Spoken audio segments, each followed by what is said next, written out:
أعوذ بالله من الشيطان الرجيم. بسم الله الرحمن الرحيم. إذ قال موسى لأهله إني آنست نارا سآتيكم منها بخبر أو آتيكم بشهاب قبس لعلكم تصطلون. فلما جاءها نودي أن بورك من في النار ومن حولها وسبحان الله رب العالمين. يا موسى إنه أنا الله العزيز الحكيم. وألق عصاك فلما رآها تهتز كأنها جان ولا مدبرا ولم يعقب. يا موسى لا تخف إني لا يخاف لدي المرسلون إلا من ظلم ثم بدل حسنا بعد سوء فإني غفور رحيم. وأدخل يدك في جيبك تخرج بيضاء من غير سوء في 9 آيات إلى فرعون وقومه إنهم كانوا قوما فاسقين. فلما جاءتهم آياتنا مبصرة قالوا هذا سحر مبين وجحدوا بها واستيقنتها أنفسهم ظلما وعلوا فانظر كيف كان عاقبة المفسدين.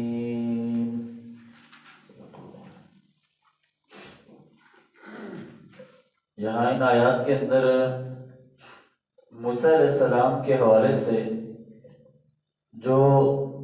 ان کو نبوت ملی تھی، یہ اس واقعے کا جو اللہ تعالیٰ نے یہاں پر تذکرہ کیا ہے، اور یہ واقعات کا تذکرہ کر کے اہل مکہ کو یہ بتایا جا رہا ہے کہ یہ جو قرآن ہے، یہ جو قرآن مجید ہے، یہ اللہ کی عظیم کتاب ہے اور یہ اللہ کی طرف سے نازل کرتا ہے. لہٰذا یہ کسی کے اپنے بنائے ہوئے قصے، واقعات یا کہانیاں جو ہے وہ نہیں ہیں، بلکہ یہ اللہ رب العالمین کی طرف سے ہیں. اس لیے جو ہے وہ دلیل کے طور پر پچھلی قوموں کے، پچھلے انبیاء کے جو ہے وہ واقعات کا ذکر کیا جا رہا ہے. اذ قال موسیٰ لأہلہ انی آنست نارا، یاد کرو اس وقت کو کہ جب موسیٰ علیہ السلام نے اپنی اہلیہ سے کہا کہ میں آگ جو ہے وہ محسوس کرتا ہوں، آگ دیکھتا ہوں. سآتیکم منہا بخبر، تو قریب میں اس کے حوالے سے کوئی خبر لے آؤں. او آتیکم بشہاب قبس لعلکم تصطلون، یا اس میں سے کوئی انگارہ لے آؤں تاکہ تم جو ہے اس آگ کو تاپ سکو. یہ واقعہ ہے کہ جب وہ مدین سے واپس آ رہے تھے تو اس وقت وہ راستہ تھا اور یہ اس ناواقف راستے کے اندر تھے اور وہاں پر کوئی جان پہچان ان کی نہیں تھی. تو وہ گویا اس سے بھی معلوم ہوتا ہے کہ سردی کا موسم تھا. سردی کے موسم کی وجہ سے ان کو دور آگ جلتی ہوئی جو ہے وہ نظر آئی، تو جس کی وجہ سے انہوں نے اپنے اہلیہ سے کہا کہ میں جو وہ آگ لے آؤں تاکہ یہ جو سردی ہے اس کو ہم تھوڑا جو وہ دور کر سکیں. تو یہ اس حوالے سے ذکر ہے. فلما جاءها نودي أن بورك من في النار ومن حولها، پس جب وہ آئے اس کے پاس تو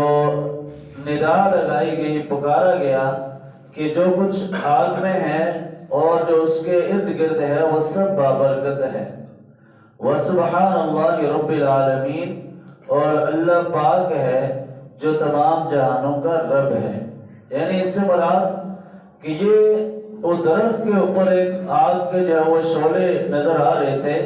لیکن حقیقت کے اندر وہ اللہ کی تجلی تھی، وہ اللہ کا جلال تھا، اللہ کا نور تھا جو کہ وہاں پر ان کو جو ہے وہ نظر آیا. اس لیے کہا کہ جو کچھ آگ میں ہے یعنی وہ اللہ کی ذات سے مراد ہے، اور من حولها، اور جو کچھ اس کے ارد گرد ہے یعنی اس سے مراد فرشتے ہیں، کہ جو مفسرین نے جو اس حوالے سے لکھا ہے.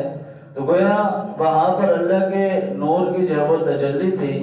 اور وہاں پر جو ہے وہ آگ کی صورت میں، وہ نور کی صورت میں وہاں پر جو ہے وہ ظاہر ہو رہی تھی. اس لیے کہا کہ اللہ جو ہے وہ پاک ہے اور تمام جہانوں کا وہ رب ہے. اب یہ بھی حدیث کے اندر آیا ہے کہ اللہ جو ہے وہ اگر اپنے نور، یعنی اللہ اگر ظاہری طور پر انسانوں کے سامنے آ جائے تو یہ جتنی مخلوقات ہیں یہ جل کر راکھ ہو جائے. یعنی اللہ کے نور کی، اللہ کا اتنا جلال ہے کہ اس کو جو ہے وہ کوئی برداشت نہیں کر سکتا ہے. تو یہ ایک تجلی تھی کہ جو وہاں پر جو ہے وہ اس درخت کے اوپر آگ کی صورت میں، نور کی صورت میں جو ہے وہ واضح ہوئی. یا موسیٰ انہو انا اللہ العزیز الحکیم، کہا کہ موسیٰ بے شک یہ میں اللہ ہی ہوں کہ جو غالب ہوں اور حکمت والا ہوں. یعنی موسیٰ علیہ السلام کو اللہ نے کہا یہ جو آپ کو آگ نظر آ رہی ہے، جو ندا ان کو دی، آواز لگائی، تو کہا کہ میں اللہ ہی ہوں جو غالب بھی ہوں اور حکمت والا بھی ہوں. وَأَلْقِ عَصَاكَ، اور اپنی لاٹھی کو پھینک دیجئے جو ان کے ہاتھ میں عصا تھا. فَلَمَّا رَآهَا تَهْتَزُّ كَأَنَّهَا جَانٌّ وَلَّا مُدْبِرًا وَلَمْ يُعَقِّبْ، بس جب انہوں نے دیکھا اس کو کہ وہ جو لاٹھی انہوں نے پھینکی تھی وہ حرکت کر رہی تھی، گویا وہ ایک سانپ بن گیا تھا، تو وہ موسیٰ علیہ السلام جب اس کی وجہ سے واپس پلٹے اور پیچھے مڑ کر نہ دیکھا تو اللہ نے کہا کہ یا موسیٰ، اے موسیٰ لا تخف، مت ڈرو، انی لا یخاف لدی المرسلون، بے شک میرے پاس رسولوں کو کوئی خوف جو ہے وہ نہیں ہوتا. گویا ظاہر ہے ایک موسیٰ علیہ السلام بھی انسان تھے، وہ ایک جب وہ عجیب جب واقعہ جب پیش آیا تو اس سے وہ تھوڑا گھبرا گئے. انہوں نے کہا کہ یہ پتہ نہیں کیا معاملہ ہے، تو جس کی وجہ سے ظاہر ہے وہ لاٹھی جو ان کے ہاتھ میں تھی وہ انہوں نے پھینکی، تو گویا یہ ان کو جب اللہ تعالیٰ معجزہ عطا کر رہا تھا تو وہ اس وقت وہ جو ہے ان کے بعد جب وہ سمجھ، یعنی اس طرح ساری چیز جو ہے وہ نہ آئی، تو جس کی وجہ سے ان کے دل کے اندر ایک خوف پیدا ہوا، جس کی وجہ سے وہ پیچھے مڑے. لیکن اللہ نے پھر پکارا اور کہا کہ ڈرو مت، یہ میرے پاس جو رسول ہیں، جو اللہ کے جن کو میں منتخب کرتا ہوں، ان کو کوئی خوف جو ہے وہ نہیں ہوتا. الا من ظلم، سوائے اس کے کہ جس نے کوئی ظلم کیا ہو، ثم بدل حسنا بعد سوء، پھر اس نے اس کو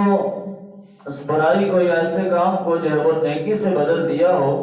فإنی غفور الرحیم، بس بے شک میں معاف کرنے والا اور رحم کرنے والا ہوں.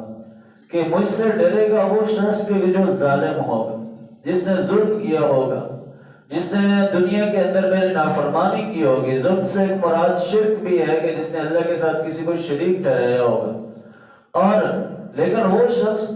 کہ جس نے توبہ کر لی ہو، جو راہ راست پر آ گیا ہو، اگر اس سے کوئی گناہ سرزد ہوا بھی تھا تو وہ اس کے بعد وہ نیکی کی طرف آ گیا ہو، تو اللہ نے کیا کہا کہ فإنی غفور الرحیم، کہ بے شک میں معاف کرنے والا اور رحم کرنے والا ہوں. کہ اگر کوئی ظالم سرکش بھی رہا ہے، کسی نے میری نافرمانی بھی کی ہے، لیکن اگر ایک موقع پر آ کر اس کو احساس ہوا اور اس نے اپنے گناہوں کی معافی مانگ لی، تو اس وقت کیا ہے، میں ظالم شخص کو بھی جو معاف کر دیتا ہوں، کیونکہ میں معاف کرنے والا اور رحم کرنے والا ہوں.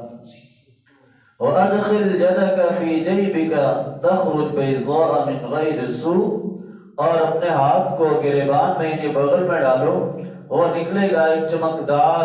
بغیر کسی مرض کے. یعنی اس سے مراد یہ ہے کہ یہ ان کو ایک دوسری نشانی عطا کی گئی. پہلی نشانی لاٹھی کا جو ہے وہ سانپ بن جانا، یہ ایک معجزہ تھا. اور دوسرا ان کو کہ وہ ہاتھ اس میں بغل کے اندر ڈالتے تھے تو جب باہر نکالتے تھے وہ ہاتھ جو ہے وہ چمکدار ہوتا تھا، سفید روشن ہوتا تھا. کہا کہ یہ بغیر کسی مرض کے، من غیر سوء سے مراد ہے کہ یہ نہیں ہے کہ کوئی بیماری ہے یا کوئی جو وہ عرض ایسی جو برس یا اس طرح کی جو بیماری ہوتی ہے کہ جس کی وجہ سے سفید داغ وغیرہ ہو جاتے ہیں، وہ اس طرح کا کوئی معاملہ نہیں ہے، بلکہ یہ بغیر کسی بیماری کے ہے. اور یہ بھی اللہ کی طرف سے ایک معجزہ جو ہے وہ آپ کو عطا کیا جا رہا ہے. فی 9 آیات الی فرعون وقومہ، یہ جو 2 نشانیاں ہیں ان 2 نشانیوں میں سے ہیں، آپ اس کو لے کر فرعون اور اس کی قوم کی طرف جائیں. انہم کانوا قوما فاسقین، بے شک وہ قوم نافرمان لوگ ہیں وہاں پر. کہ یہ موسیٰ علیہ السلام کے حوالے سے یہ بھی قرآن کے اندر دوسری جگہ بھی اللہ نے ذکر کیا بنی اسرائیل کے سورہ بنی اسرائیل کے اندر، کہ اللہ تعالیٰ نے موسیٰ علیہ السلام کو 9 معجزات سے جو ہے وہ نوازا تھا. مختلف معجزات تھے جس کے اندر یہ جو وہ لاٹھی کا جو ہے وہ سانپ بن جانا، ہاتھ کا روشن ہو جانا، اسی طرح جو پتھر سے جو چشمے پھوٹے تھے، من و سلوہ تھا، اور جو بنی اسرائیل کے اوپر جو ہے وہ مختلف طرح کے آزمائش اور عذاب جو ان کے اوپر آتے رہے، جیسے ان کے اوپر مینڈک کا عذاب بھی آیا، جوؤں کا عذاب بھی آیا، خون کا عذاب بھی آیا، قحط سالی، اور یہ سارے جو ہے وہ موسیٰ علیہ السلام کی وہ نشانیوں میں سے تھے، جس کا اللہ نے یہاں پر 2 کا جو ہے وہ تذکرہ کیا ہے۔ باقی نشانیوں کا، معجزات کا قرآن کے اندر مختلف جگہ پر ان کا جو ہے وہ ذکر ملتا ہے۔ فَلَمَّا جَاءَتْهُمْ آيَاتُنَا مُبْصِرَةً، بس جب وہ ہماری آیات نشانیاں لے کر ان کے پاس آئے، ایسی نشانیاں کی جو بالکل کھول کر واضح کر دینے والی تھی، قَالُوا هَذَا سِحْرٌ مُبِينٌ، تو انہوں نے کہا کہ یہ تو کھلا جادو ہے۔ جب وہ موسیٰ علیہ السلام، یعنی مبصرہ کا ایک معنی یہ ہے کہ ایسی نشانی کے جو بالکل واضح کر دے، جو انسان کی آنکھیں کھول دے، جب وہ نشانیاں لے کر، یعنی ایک ظاہر ہے ایک عام بندے کے بس کی بات نہیں ہے کہ جو موسیٰ علیہ السلام کو ظاہر اللہ کی طرف سے جو معجزات دیے گئے تھے، وہ نشانیاں دیکھنے کے باوجود انہوں نے بجائے اس کے کہ وہ ایمان لاتے، انہوں نے کہا کہ یہ تو کھلا جادو ہے، یہ تو واضح جادو ہے، لہٰذا انہوں نے اس بات کو جو ہے وہ ماننے سے انکار کر دی۔ وَجَحَدُوا بِهَا وَاسْتَيْقَنَتْهَا أَنفُسُهُمْ ظُلْمًا وَعُلُوًّا، اور انہوں نے اس کا انکار کیا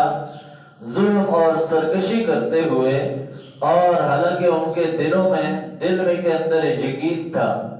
فَانظُرْ كَيْفَ كَانَ عَاقِبَةُ الْمُفْسِدِينَ، بس اب دیکھیں کیسا انجام ہوا انکار کرنے والوں کا، فساد کرنے والوں کا، اللہ نے کیسا انجام جو ہے وہ کیا۔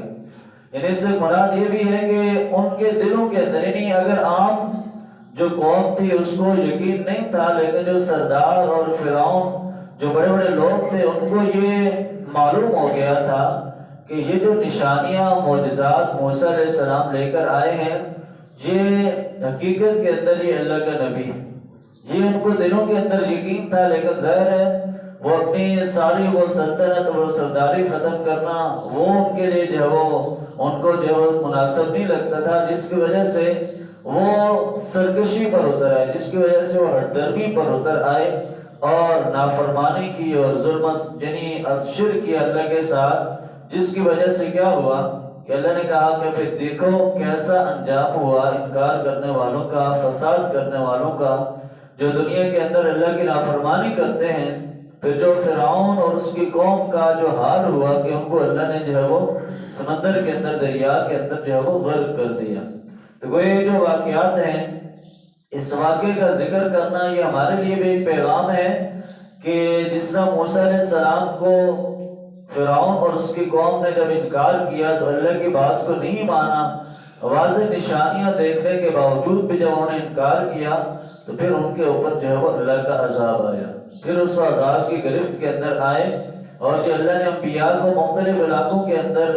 مختلف قوموں کے اندر اسی لیے بھیجا ہے تاکہ ان کے اندر حجت پوری ہو،